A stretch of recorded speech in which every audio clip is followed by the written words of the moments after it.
Assalamualaikum warahmatullahi wabarakatuh. Selamat pagi anak-anakku. Bagaimana kabarnya kalian hari ini? Semoga kalian tetap dalam keadaan sehat walafiat ya. Hari ini kalian akan belajar bersama Bu Retno untuk mempelajari teks laporan percobaan di pertemuan pertama. Nah, sebelum belajar silahkan kalian berdoa terlebih dahulu ya.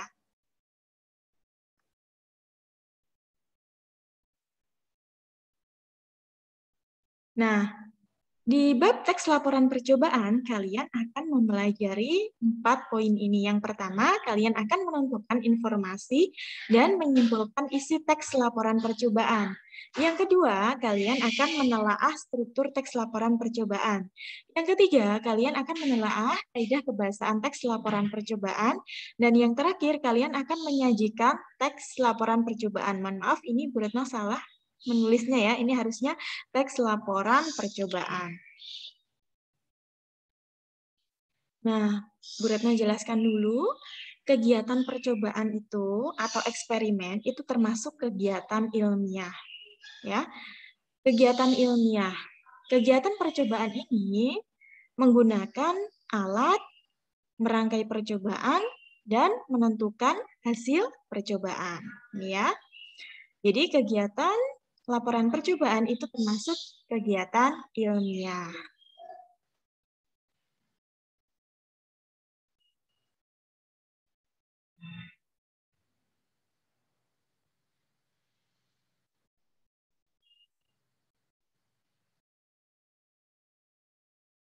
Assalamualaikum warahmatullahi wabarakatuh. Selamat pagi anak-anak. Bagaimana kalian kabarnya hari ini? Semoga kalian tetap dalam keadaan sehat walafiat ya. Hari ini kalian akan belajar bersama Bu Retno mempelajari teks laporan percobaan. Nah, sebelum belajar silahkan kalian berdoa terlebih dahulu.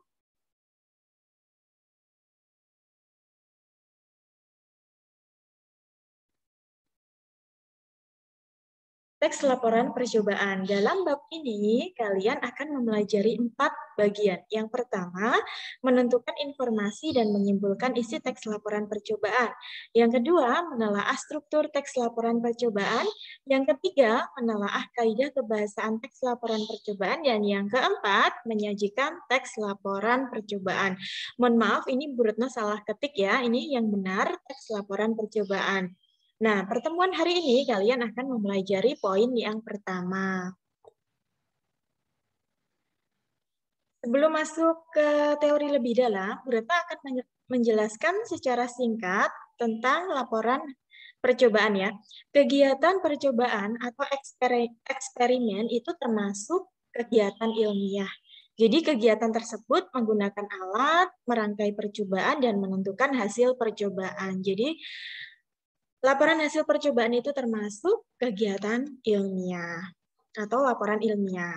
Nah, teks laporan percobaan itu termasuk bentuk laporan hasil praktik, pengamatan, dan penelitian. Jadi orang kalau menulis teks laporan percobaan itu harus melaksanakan ini dulu, praktik, pengamatan, dan penelitian. Yang kedua, teks laporan percobaan itu ditulis berdasarkan percobaan yang telah dilakukan. Yang ketiga, data dalam teks laporan percobaan itu diperoleh setelah pengamat melakukan percobaan secara sistematis. Yang keempat, paparan dalam teks laporan percobaan ini berisi tujuan, proses, dan hasil. Nah, kadang disertakan juga alat dan bahan yang digunakan, itu juga disertakan. Dan yang terakhir, penulisan dalam teks laporan percobaan itu harus jelas, lengkap, dan mudah untuk dipahami. Bu Retno lanjutkan, Bu Retno akan menjelaskan ciri-ciri teks laporan percobaan. Nah, ada 7 ya. 7 ini yang membedakan laporan percobaan dengan teks yang lain. Yang pertama, teks laporan percobaan itu disusun berdasarkan pengamatan, penelitian, percobaan yang dilakukan. Yang kedua, pembahasan masalah dikemukakan secara objektif. Jadi pembahasan masalah dalam laporan percobaan yang diujikan itu dikemukakan secara objektif berdasarkan fakta. Jadi kebenarannya dapat diuji. Yang ketiga, struktur isi teks laporan percobaan itu runtut dan sistematis. Yang keempat, menggunakan bahasa ilmiah baku. Jadi bahasa Indonesia yang baku dalam teks laporan percobaan itu. Bahasanya jelas, komunikatif, dan logis.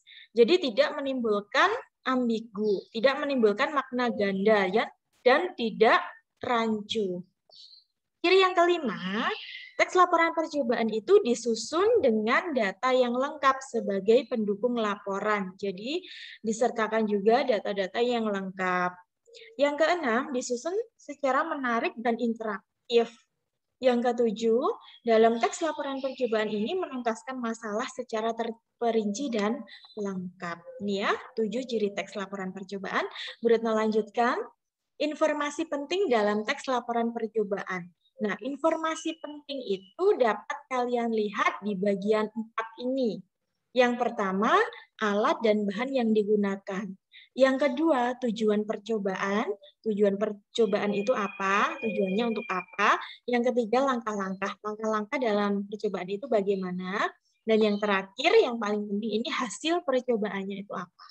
Itu ya. Ini 4 poin penting ya, informasi penting yang kalian peroleh nanti dalam teks laporan hasil percobaan. Nah, informasi penting itu dapat kalian jumpai juga di bagian ini, objek percobaan, apa yang menjadi objek percobaan. Yang kedua, langkah ya, sama seperti tadi.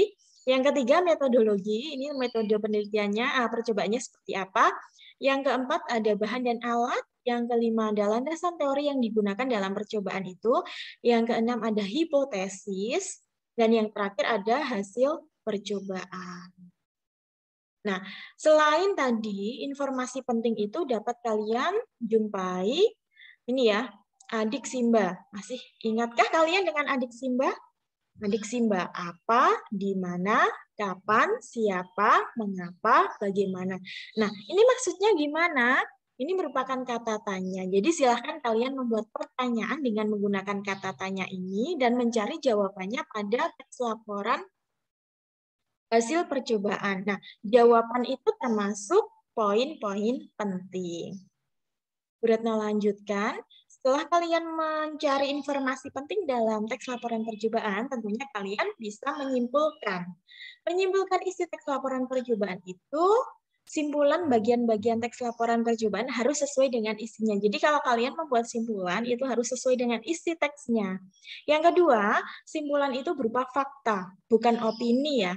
Dan yang ketiga, dibuat berdasarkan teks laporan percobaan yang diamati. Dan yang terakhir, simpulan itu bukan komentar, melainkan ringkasan isi teks laporan percobaan. Nah, bagaimana langkah-langkah membuat simpulan? Membuat simpulan atau menyimpulkan teks laporan percobaan, yang pertama, kalian harus menentukan informasi penting. Ya, informasi penting dapat kalian peroleh dari tadi ya, tujuan, alat bahan, langkah-langkah, hingga hasil percobaan itu tadi, atau membuat kata tanya, membuat kalimat tanya dan menjawabnya dengan menggunakan kata tanya adik Simba tadi. Yang kedua, cari garis besar dari seluruh informasi pokok yang tersedia. Jadi apabila kalian sudah menemukan informasi penting itu tadi, maka kalian harus mencari garis besarnya. Dan yang ketiga, garis besar itulah yang disebut dengan simpulan. Gitu ya. Nah, cukup sekian penjelasan dari Bu Retno. Apabila kalian belum jelas, silahkan bertanya ke Bu Retno lewat WA Group ya, supaya teman-teman lainnya tahu. Sekian, terima kasih. Wassalamualaikum warahmatullahi wabarakatuh.